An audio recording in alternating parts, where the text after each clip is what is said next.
તો 20 એપ્રિલથી શહેરની હદ વિસ્તારની બહાર આવતા ઉદ્યોગોને શરૂ થવાની મંજૂરી અપાઈ ગઈ છે, પરંતુ તેની સામે ઘણી બધા ચેલેન્જીસ પણ જોવા મળી રહ્યા છે। તેના માટે આપણે ચર્ચા કરી રહ્યા છે। અમારી સાથે ગેસ્ટ પેનલ ઉપસ્થિત છે અજીતભાઈ શાહ, મહેન્દ્રભાઈ શાહ, તેજસ જોશી, સંજીવ છાજડ અને મુકેશ દવે અમારી સાથે જોડાયેલા છે। મુકેશભાઈ દવે, આપની પાસે આ માંગીશ કે બ્રેક પહેલા પણ આપણે ચર્ચા કરી હતી, જે રીતે તેમણે કહ્યું કે કેન્દ્ર સરકાર તરફથી એક ગાઈડલાઈન તો આવ્યું છે, પરંતુ તેનું અમલીકરણ અહીંયા થતું નથી। અમારી પાસે સમાચાર એવા છે કે બાકરોલમાં હજી ઘણી બધી જગ્યાએ ટ્રાન્સપોર્ટ માટેની પરમિશન નથી અપાઈ। તેના માટેનું શું કારણ અને શું આપને પરમિશન મળી ગઈ છે ખરા? કારણ કે જો માલ બની જશે પરંતુ ટ્રાન્સપોર્ટ થયા વગર માલ તો ત્યાંનો ત્યાં પડી રહેવાનો।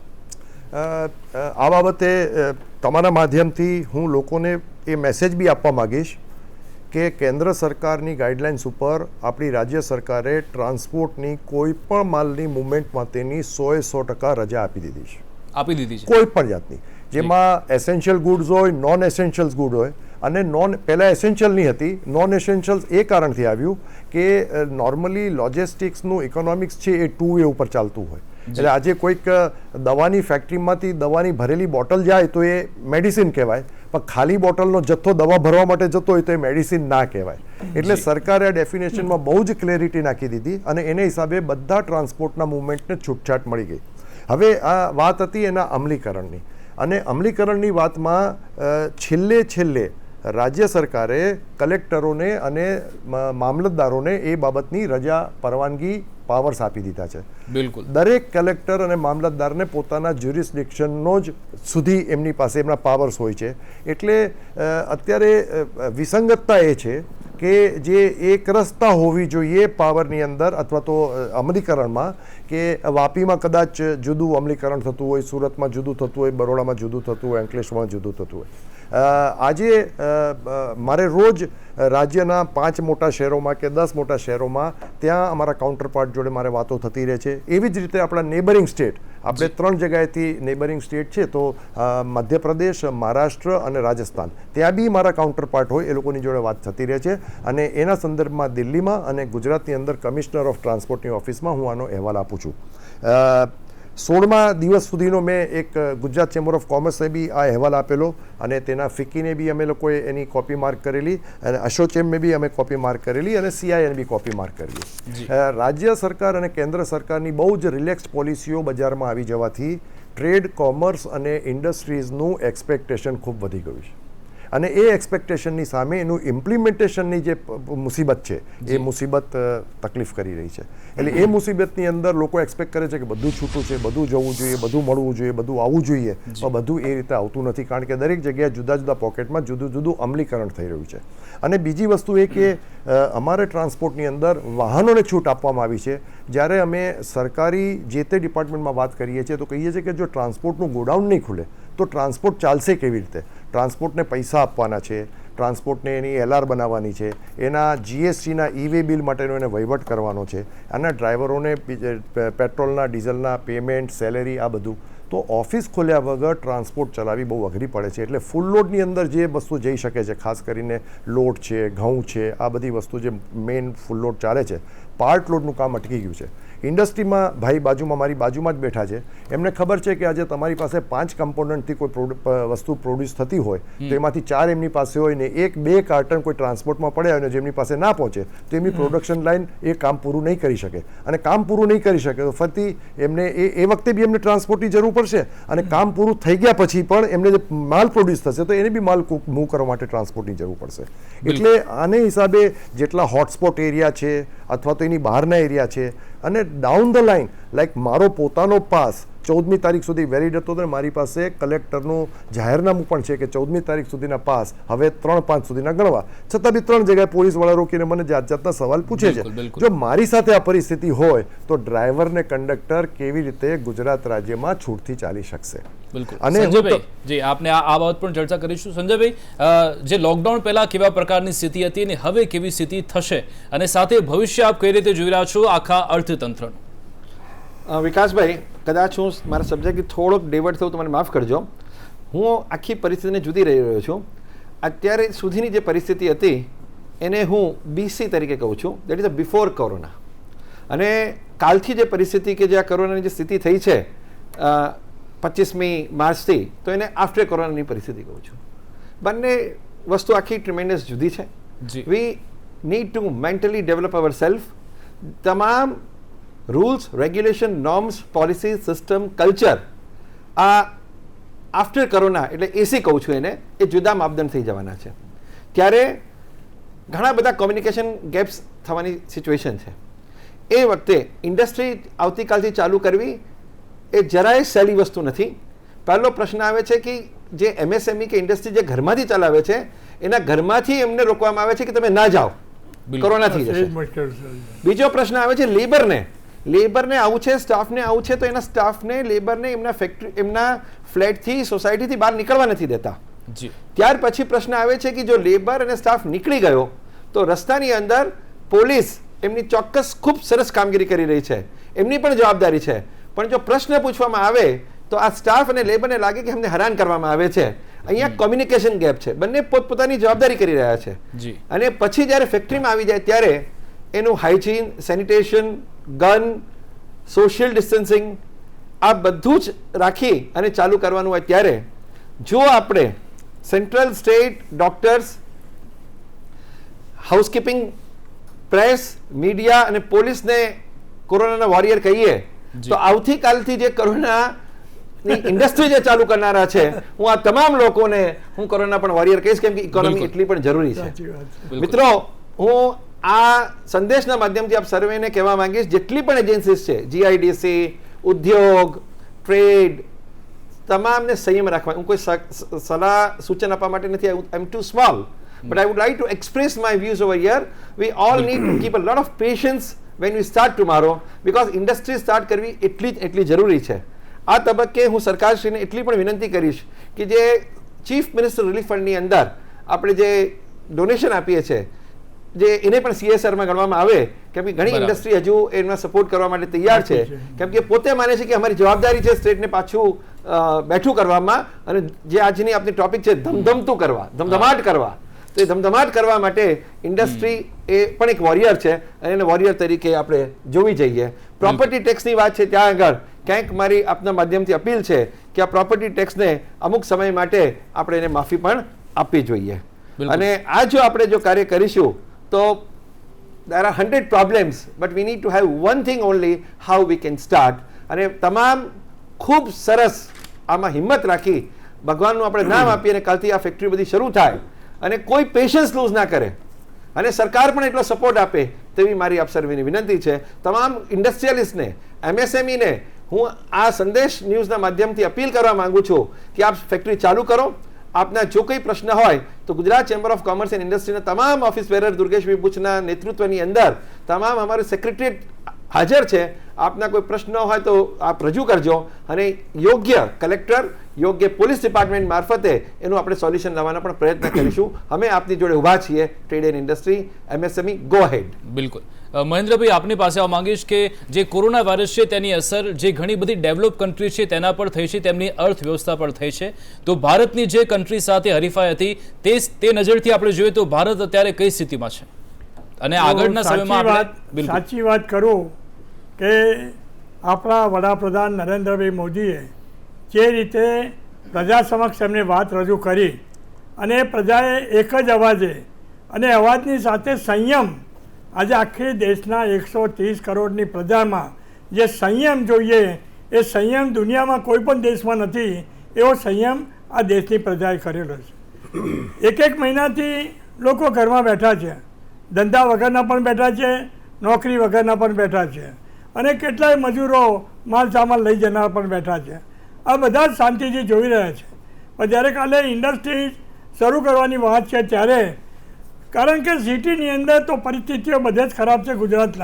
ગુજરાતની જ વાત કરું તો હું આખા દેશની વાત નથી કરતો, કારણ કે ગુજરાતમાં બધા જ સિટી અંદરથી એટલા બધા કોરોનાગ્રસ્ત થઈ ગયા છે કે આજે મારી જ તમને વાત કરું કે મારે અહીંથી આવું છું તો મારા મિસિસ કહે તો નથી જવાનું. પણ દરેકને આવું, પણ દરેક પોતાના હિંમતથી જે નીકળે છે, પણ નીકળવાની લોકોએ શાંતિ રાખવી પડશે, જોવું પડશે. અને જે ટ્રેડર્સ ભાઈઓ છે, જે ધંધા વગર બેઠા છે, એની એક વાત કરું કે એક મહિનાથી એમની દુકાનો બંધ છે. એમની દુકાનમાં શું થયું, માલ ચોરાયો કે નથી ચોરાયો, અંદર ક્યાં થયું, ઘણી જગ્યાએ વરસાદ બી પડ્યો છે, એ પરિસ્થિતિની અંદર આ દુકાનોની અંદર શું પરિસ્થિતિ થઈ એ પણ કોઈને ખબર નથી. આ વિનંતી અમે પ્રાઇમ મિનિસ્ટરને કરી હતી અને પ્રાઇમ મિનિસ્ટરે ફાઇનાન્સ મિનિસ્ટરને નિર્મલા સીતારામને આ બાબતની વાતચીત થઈ છે અને કદાચ કાલે કે પરમ દિવસે વેપારીઓ માટે પણ જેમ ગરીબો માટે આવ્યું, બહેનો માટે આવ્યું, આ બધા માટે આવ્યું, એવા નોકરિયાત માણસો માટે પણ એક આખી સ્કીમ કાલે આવે એવી છે. બીજું આજ બી જેમના સંજીવભાઈએ કીધું પ્રોપર્ટી ટેક્સ, આખા દેશના મોટા શહેરોની અંદર પ્રોપર્ટી ટેક્સ વગર કોર્પોરેશનો ચાલતા નથી. એની અંદર પણ વાત કરવામાં આવી છે કે પ્રોપર્ટી ટેક્સ 6 મહિના અમને દરેક જગ્યાએ મંજૂરી કરવામાં આવે એ વાત થાય. અને આવતીકાલે જ કદાચ જ્યાં ઇન્સ્યોરન્સની વાત છે એ ઇન્સ્યોરન્સની અંદર પણ સરકારના પગલાં તૈયારી છે સરકારની બધી જ, પણ વારા પરથી એક પગલાં લે છે. અને અમને આશા અને વિશ્વાસ છે કે ભારત સરકાર વેપારીઓનું અને પ્રજાનું કોઈ પણ અહિત થાય એવું કામ કરતી નથી અને કરશે નહીં. બિલકુલ. અજીતભાઈ, આપની પાસે આવવા માંગીશ કે કોરોના વાયરસથી અર્થતંત્રને ખૂબ જ ફટકો પડ્યો છે, ત્યારે કેટલા સમયમાં રિકવરી આવી શકે છે અને સાથે આવતીકાલથી ઉદ્યોગ શરૂ થવા જઈ રહ્યા છે ત્યારે કઈ કઈ બાબતો પર આપણે ફોકસ કરવું જોઈએ? સાહેબ, એક અંદાજ જો કરીએ ને તો આપણે 5 લાખ કરોડનું ભારતભરમાં નુકસાન થયું છે 1 મહિનામાં પ્રોડક્શન. જી, MSMEની વાત કરું છું. હવે આ MSME કાલથી ચાલુ થવા જઈ રહી છે આંશિક, પણ જે કંઈ પણ એક શરૂઆત થઈ છે અને જો આ પ્રક્રિયા ધીરે ધીરે આગળ ચાલે તો આવનારા 2-3 મહિના તો લાગવાના છે આ ઇન્ડસ્ટ્રીઝને સર્વાઈવ થવા માટે. બીજી એક વસ્તુ એવી છે કે અત્યારે તો આપણે બધી તકલીફની વાતો કરી, થોડીક સારી વાતો કરી દઈએ કે ઇન્ડસ્ટ્રીઝ માટે વૈશ્વિક બજારના હિસાબે આવનારા 3 થી 4 મહિના પછી ખૂબ સારો સમય આવી રહ્યો છે. આપણી સાથે સરકાર છે, સરકાર પણ વૈશ્વિક કોમ્પિટિશન કરે છે અને કરી શકે એવી વિઝનરી છે. તો આપણી ઇન્ડસ્ટ્રીઓએ આ 3-4 મહિનામાં જે કંઈ પણ તકલીફો છે એમાં તૈયાર થઈ જવું જોઈએ.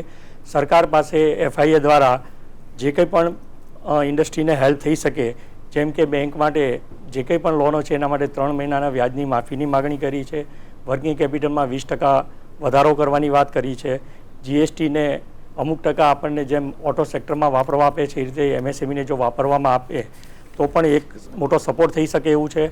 જી, અહીંયા લોકલ વાત કરીએ તો જે લાઇટના બિલમાં જે કંઈ પણ જે આગળ સાહેબે કહ્યું એ મુજબ તકલીફો છે એ દૂર કરવામાં આવે. GIDCની વાત કરીએ તો જે વ્યાજ માફીની સ્કીમ છે એ ફરીવાર લાવવી જોઈએ અને 2 વર્ષ માટે કોઈપણ યુનિટ ઉપર કોઈપણ જાતના દંડનીમાંથી મુક્તિ આપી દેવી જોઈએ. આવા જો પગલાં સરકાર તરફથી ભરવામાં આવશે તો ઇન્ડસ્ટ્રી, કારણ કે MSME હંમેશા તકલીફમાં ચાલનારી ઇન્ડસ્ટ્રીઝ હોય છે અને દેશને મોટો સપોર્ટ કરનારી ઇન્ડસ્ટ્રીઝ છે. તો આવી વૈશ્વિક હરીફાઈ બહુ મોટી આવી રહી છે, ભારતનું એમાં મોટું સ્થાન થઈ શકે એવું છે. અને એના માટે જો આ 3-4 મહિનાનો ક્રિટિકલ સમય છે એ જો સરકાર સાચવી લે તો હું નથી માનતો કે આપણા ભારતની ઇન્ડસ્ટ્રી વિશ્વમાં કશે પાછી પડે. બિલકુલ. તેજસભાઈ, આપની પાસે આવવા માંગીશ કે આ લોકડાઉન દરમિયાન કન્સ્ટ્રક્શન લાઈને કઈ ચેલેન્જનો પડકારનો સામનો કર્યો હતો અને સાથે હવે જ્યારે આ પગલાં લેવાઈ રહ્યા છે ત્યારે ભવિષ્યમાં તેની ઇમ્પેક્ટ શું જોવા મળશે? વિકાસભાઈ, આ જે લોકડાઉન ડિક્લેર કર્યું એ મહેન્દ્રભાઈની એક વાત સાથે હું સંમત છું કે માન્ય નરેન્દ્રભાઈ મોદીએ જ્યારે ડિક્લેર કર્યું એમાં પૂરું ભારત સમગ્ર 130 કરોડ પ્રજા અત્યારે સપોર્ટ કરી રહી છે. 95-97% લોકો એને ફૂલ સપોર્ટ કરી રહ્યા છે. હું એવું કહીશ કે આ વસ્તુ લોકડાઉન પરમનન્ટ સોલ્યુશન નથી. લોકડાઉન માટે તમારે બ્લડમાં લાવવું પડશે, કેમ કે લોકડાઉન ખુલ્યા પછી બી તમારે આ સોશિયલ ડિસ્ટન્સીસ તમારે મેન્ટેન કરવા પડશે. એટલે અમારી ઇન્ડસ્ટ્રીની અંદર અમારું ભારતના કે સિંહ ફાળો અમારો જે કન્સ્ટ્રક્શન ઇન્ડસ્ટ્રી છે, અમારો સેકન્ડ ખેતી પછીની જે ઇન્ડસ્ટ્રી આવતી હોય તો અમારી છે GDP ગ્રોથમાં અમારો બહુ મોટું યોગદાન છે. અમે પહેલાં બી આ જે પ્રિકોશન અત્યારે લીધા છે અમે જરા પણ પેનિક નથી. અમે સરકારની સાથે ઊભા છીએ, સરકારના દરેક વસ્તુમાં અમે સપોર્ટ કરી રહ્યા છીએ. પણ આવનારા દિવસોમાં અમે રિયલ એસ્ટેટ સાથે સંકળાયેલા છીએ. રિયલ ઘર શું છે આજે લોકોને ખ્યાલ આવ્યો છે, એટલે ઘરની વેલ્યુ તો હંમેશા ઇમ્પોર્ટન્ટ છે જ, એ લોકોને ખ્યાલ આવ્યો છે. એટલે અમારી ઇન્ડસ્ટ્રીમાં ફ્યુચરમાં આવનારા દિવસોની અંદર અમે બહુ પોઝિટિવ લઈ રહ્યા છે અને ખરેખર એ અમને એવું લાગી રહ્યું છે કે આવનારા દિવસોની અંદર જે રીતનું ડેવલપમેન્ટ છે એમાં લોકોને ખ્યાલ આવશે કે ઘર ઇમ્પોર્ટન્ટ છે. સૌથી પહેલાં ઘર અગત્યનું છે. એટલે હું એને બહુ પોઝિટિવલી લઈ રહ્યો છું અને મને આવનારા દિવસોમાં 100% 2-3 મહિના 4 મહિના ટફ છે, ટફ ટાઈમ છે એને ફેસ કરવાનો છે જી. અને એ સમય આખા સમગ્ર વિશ્વમાં પ્રોબ્લેમ છે. એટલે અત્યારે એક સમય સારો કાઢી લેશો તો ફ્યુચર સારું જ છે. બિલકુલ. સંજીવભાઈ, આપની પાસે આવવા માંગીશ કે 2008માં જ્યારે આપણે ગ્લોબલ ક્રાઇસિસનો સામનો કર્યો હતો ત્યારે તો આપણને ખબર હતી કે સમસ્યા ક્યાંથી આવી રહી છે, પરંતુ અત્યારે પરિસ્થિતિ એકદમ અલગ છે. ત્યારની પરિસ્થિતિ અને અત્યારની પરિસ્થિતિ, આ બંનેમાં આપ શું તફાવત જોઈ રહ્યા છો? પરિસ્થિતિ બંને અલગ અલગ છે. પરિસ્થિતિ ગમે તેવી હોય, what was the past is not important, the important is what is the future. અને ફ્યુચર માટે એક જ વસ્તુ, જેમ તેજસભાઈ અત્યારે કીધી તેમ, Gujarat chamber of commerce and ઇન્ડસ્ટ્રીના તમામ મેમ્બર્સ, ગુજરાતના તમામ ટ્રેડ અને ઇન્ડસ્ટ્રીવાળા મક્કમ છે, તૈયાર છે કે આવનારા દિવસોની અંદર ગમે તેટલી પણ તકલીફ પડે પણ આપણે ગુજરાતને જે ગ્રાફ ઇકોનોમિક ક્ષેત્ર આપણે હતું એના કરતાં પણ એક ટ્રિમેન્ડસ ગ્રોથ આવે. I know it is not easy, it can not come on day one, but slowly and gradually we all need to gear up our self. અને તેના માટે આખું Gujarat chamber of commerce and industry, અમે office bearers, અમારી આખી executive committee છેલ્લા લગભગ 15 દિવસથી નાનામાં નાના પ્રશ્નોને લઈ અને સરકારશ્રી જોડે રજૂઆત કરી છે. અને મને આ માધ્યમથી કહેવા દો કે સરકારે પણ ઇમિડિયેટલી એના સોલ્યુશન આપ્યા છે. સૌથી સરસ મજાની વાત એ છે વિકાસભાઈ કે government is very proactive, they are supporting. આવતીકાલે પણ અમે director general of police Jha સાહેબને મળવાના છે. એમને સામેથી કીધું છે કે કોઈ પણ પ્રશ્ન પોલીસને લગતા આવતા હોય તો અમે સમાધાન કરવા માટે તૈયાર છે. તો આવી સ્થિતિની અંદર પાછળ શું હતું હું જોતો નથી, પણ મને તો એક વસ્તુ ચોક્કસ ખ્યાલ છે, આવનારા દિવસોની અંદર when it may be initially teething problems, but ગુજરાતનું ભાવિ, ગુજરાતનું ભવિષ્ય, ગુજરાતની ટ્રેડ એન્ડ ઇન્ડસ્ટ્રી તમામ તકલીફોને સહન કરીને પણ આગળ વધશે તેવું મારું ચોક્કસ માનવું છે. એક વસ્તુ ચોક્કસ કહેવા માંગીશ કે ટ્રેડ અને ઇન્ડસ્ટ્રીના મારા મિત્રોને, એમએસએમઈના મારા મિત્રોને, કે આપણે સરકારશ્રીની જે કંઈ ગાઈડલાઈન છે તેને ચોક્કસપણે પાલન કરવાનું છે. એમાં નાનું મોટું કોઈ પણ ડિવિએશન ન થાય તેવી આપણી બહુ જ નૈતિક જવાબદારી છે. અને એ જો આપણે રાખી શકીશું, જે કંઈ ઝોનમાં જ અલાઉડ છે ત્યાં જ ઇન્ડસ્ટ્રી ચાલુ થશે, તો આપણે સરકારને પણ સપોર્ટ કરીએ, સરકાર આપણને પણ સપોર્ટ કરે, અને આપણે સર્વે મળી અને આ જે એક ચેલેન્જ આવી ગઈ છે એમાંથી બહાર નીકળવાનો પ્રયત્ન કરીએ. તો આવતીકાલથી ઉદ્યોગ તંત્રને મજબૂત કરવા માટેનો પ્રયત્ન થઈ રહ્યો છે અને તેના માટે સરકારે જાહેરાતો કરી છે, પરંતુ ઉદ્યોગ તંત્ર સામે કેવા પડકાર છે, આખી જે સપ્લાય ચેઇન ચાલી રહી છે અને સાથે જે રોજગાર ઉત્પન્ન કરવાનો પ્રયત્ન થઈ રહ્યો છે, ડિમાન્ડ અને સપ્લાયનું જે આખી ગેમ છે તેને આગળ વધારવાની શક્યતા પ્રવર્તાઈ રહી છે અને તેના માટેની જ આપણે ચર્ચા કરી રહ્યા છીએ. અમારી સાથે અજીતભાઈ શાહ જોડાયેલા છે, સાથે મહેન્દ્રભાઈ શાહ, તેજસ જોશી, સંજીવ છાજડ અને મુકેશ દવે જોડાયેલા છે. સૌપ્રથમ મુકેશભાઈ દવે, તમારી પાસે આવવા માંગીશ કે આપણે બ્રેક પહેલા પણ ચર્ચા કરતા હતા ત્યારે ટ્રાન્સપોર્ટ જે આખું નેટવર્ક છે તેમાં કઈ કઈ ત્રુટી જોવા મળી રહી છે અત્યારે? તમને ટ્રાન્સપોર્ટ બાબતની વાત કરી તો હું ટ્રાન્સપોર્ટના બે ભાગ કહીશ. એક આંતરરાજ્ય એટલે ઇન્ટરસ્ટેટ ટ્રાન્સપોર્ટની વાત કરીશ અને એક ઇન્ટ્રાસ્ટેટ એટલે રાજ્યની અંદરના ટ્રાન્સપોર્ટની વાત કરીશ. તો ઇન્ટ્રાસ્ટેટ અત્યારે ગુજરાત રાજ્યમાં જે કોઈ બી વ્યવસ્થા તંત્ર દેખાય છે, જેના માટે સરકારનો જે કોઈ બી સપોર્ટ છે કેન્દ્ર સરકારની ગાઈડલાઈન ઉપર, એના હિસાબે જે કંઈ બી અત્યારે સારી પરિસ્થિતિ દેખાઈ રહી છે એ ઇન્ટ્રાસ્ટેટની અંદર દેખાઈ રહી છે. પણ ઇન્ટરસ્ટેટ ટ્રાન્સપોર્ટની મૂવમેન્ટમાં બહુ જ મોટી તકલીફ છે, કારણ કે એમાં જુદા જુદા પ્રાંતના નોન ગુજરાતી ડ્રાઈવર્સ કે જે લોકો માઇગ્રેટ કરી ગયા છે, કાં તો ગાડી મૂકીને તેમના ગામ જતા રહ્યા છે અને એ લોકો પાછા ગાડી ઉપર પહોંચી નથી શકતા, અને જ્યાં સુધી એ લોકો ગાડી ઉપર નહીં પહોંચી શકે ત્યાં સુધી આ વ્યવહાર ચાલુ નહીં થાય. એનું બીજું હર્ડલ એ છે કે આપણા નેબરિંગ 3 સ્ટેટ છે, રાજસ્થાન, મધ્યપ્રદેશ અને મહારાષ્ટ્ર, ત્યાંના સ્ટેટની શું નીતિ છે એ ગુજરાત સરકારમાં આપણને અહીંયા બેઠા ખબર નથી પડતી. આજે કોઈ બી ડ્રાઈવર અહીંયાથી ગાડી ભરીને બોમ્બે જવા નીકળે અને બોર્ડર ઉપર રોકાઈ જાય તો એની જ્યારે અહીંયાથી જ હૈયાધારણ અથવા તો એને ચોક્કસ ખાતરી હોય કે બોમ્બે કે ભિવંડી કે પૂના કે પનવેલ કોઈ બી જગ્યાએ જઈ શકશે, એ જ પ્રમાણે ત્યાંથી આવતા ડ્રાઈવરોને બી આ પ્રોબ્લેમ છે. ઇન્ડસ્ટ્રીની ભાઈઓ જે લોકો વાત કરે છે, પહેલો દિવસ તો ગમે ત્યારે આવવાનો છે, 20મી હોઈ શકે, 25મી હોઈ શકે, 3 તારીખ હોઈ શકે, પણ જ્યારે બી પહેલો દિવસ થશે ત્યારે શરૂઆતના 10-15 દિવસો તો બહુ અસમંજસમાં જવાના છે, કારણ કે ત્યાંથી આવતું રો મટીરિયલ બી જો ફેક્ટરીઓને સમયસર નહીં પહોંચે તો ફેક્ટરી કેવી રીતે ચાલુ થશે, ફેક્ટરીને ત્યાં પ્રોડ્યુસ માલ હશે તો એ અહીંયાથી નીકળી નહીં શકે તો કેવી રીતે એ લોકો એનું વ્યવસ્થા તંત્ર ગોઠવશે. ટ્રાન્સપોર્ટની અંદર ખાસ કરીને વાત કરું તો રાજ્ય સરકારની અને રાજ્યના ટ્રાન્સપોર્ટની વાત કરું તો ગોડાઉન ઓપનિંગ વગર ગોડાઉનની અંદર જે તે વિસ્તારના માણસોને જવાની છૂટ નહીં મળે, ઓફિસને છૂટ નહીં મળે, તો માત્ર અત્યારે સુપરફિશિયલી જે 2-5% ટ્રાન્સપોર્ટેશન ચાલી રહ્યું છે, જે ફૂલ લોડ ભરીને જાય છે, આવે છે, અને જે કંઈ વ્યવસ્થા સચવાય છે એટલું જ રહેશે. એની અંદર કોઈ વધારો થવો શક્ય નથી. ટ્રાન્સપોર્ટ ઉદ્યોગને બી ઘણા બધા પ્રશ્નો નડવાના છે અને ઘણો બધો ગણગણાટ બી છે. કેન્દ્ર સરકારે ટ્રાન્સપોર્ટ ઉપર લોકડાઉન પીરિયડ વખતે ટોલ ટેક્સની નાબૂદી કરી હતી. જો તમને ટ્રાન્સપોર્ટની વાત કરું તો ટ્રાન્સપોર્ટની જે કોસ્ટ સ્ટ્રક્ચર છે એની અંદર 50% થી 55% એ લોકોની ડીઝલ કોસ્ટ કમ્પોનન્ટ છે અને 19% થી 20% એમનું કોસ્ટ કમ્પોનન્ટ છે ટોલ ટેક્સ. આજે એટલું ભારણ વધી ગયું છે.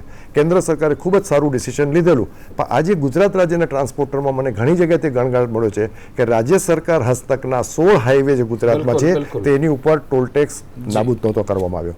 આજે જ બપોરે મારી પાસે હરિયાણા રાજ્યનું એક નોટિફિકેશન, જાહેરનામું, એડવાઇઝરી બહાર દેખાઈ કે હરિયાણા રાજ્યએ પોતાના રાજ્ય સરકારના જે હસ્તકના ટોલ ટેક્સ હતા એ 3 તારીખ સુધી નાબૂદ કરી નાખ્યા છે. અને કેન્દ્ર સરકારે બી 20 તારીખથી આ ટોલ ટેક્સની નાબૂદી બંધ અટકાવી છે અથવા ફરીથી ટોલ લેવાનું ચાલુ કરશે. મારે બેંક અને બીજા ફાસ્ટેગ વાળાના ઓફિસરો જોડે વાત થઈ અને અમુક કન્સેશનર, L&T ને એવા કન્સેશનર જોડે બી વાત થઈ. તો આનાથી બી એક ટ્રાન્સપોર્ટરમાં એક ગણગણાટ થયો છે, કારણ કે એ લોકોને જે કોઈ બી ઓપરેશનલ કોસ્ટ વધારે આવે છે અથવા તો માલિક ગાડીવાળાને આપે છે અથવા તો ગાડીવાળો પોતાના ખિસ્સામાંથી ખર્ચે છે, એની અંદર ટોલ ટેક્સની અંદર એને થોડીક જે રાહત હતી એ એના માટે એક ઇન્સેન્ટિવ હતું અને એનાથી એને જે એક ઉત્સાહ વધેલો એ ઉત્સાહમાં પાછો ઘટાડો થઈ ગયો છે. એ વાત ચોક્કસપણે હું અત્યારે આ કહેવા માંગીશ. એટલે આ પરિસ્થિતિ બહુ સીધી નથી અને એની અંદર ટ્રાન્સપોર્ટની અંદર ગાડીઓ ચાલુ કરવા માટે નો ડાઉટ સરકારે બધાને કહી દીધું છે ગાડીઓ ચાલુ થવી જોઈએ. ધીમે ધીમે ચાલુ થશે, પણ અત્યારે 5-10% ચાલતી ગાડીઓમાંથી 90% પહોંચાડવા માટે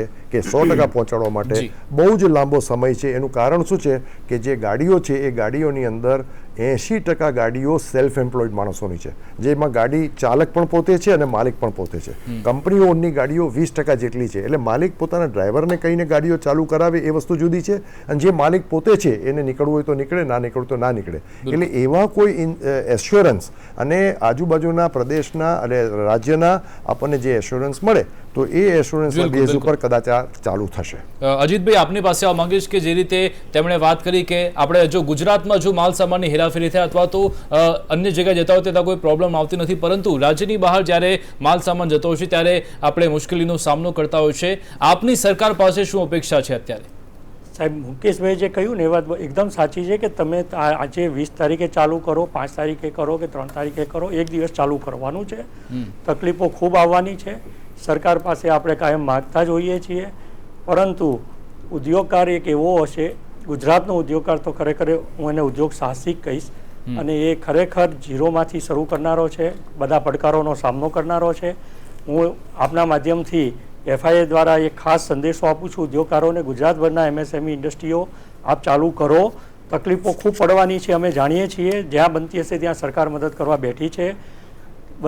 ગુજરાતભરના એસોસિએશનના હોદ્દેદારો બધું ધ્યાન રાખી રહ્યા છે. જ્યાં કંઈ પણ જરૂર પડે, ઝોનલ અમારા પ્રેસિડન્ટ બી છે અને અહીંયા અમારા ગાંધીનગર ખાતે અમારા પ્રમુખ, સેક્રેટરી અમે બધા છીએ.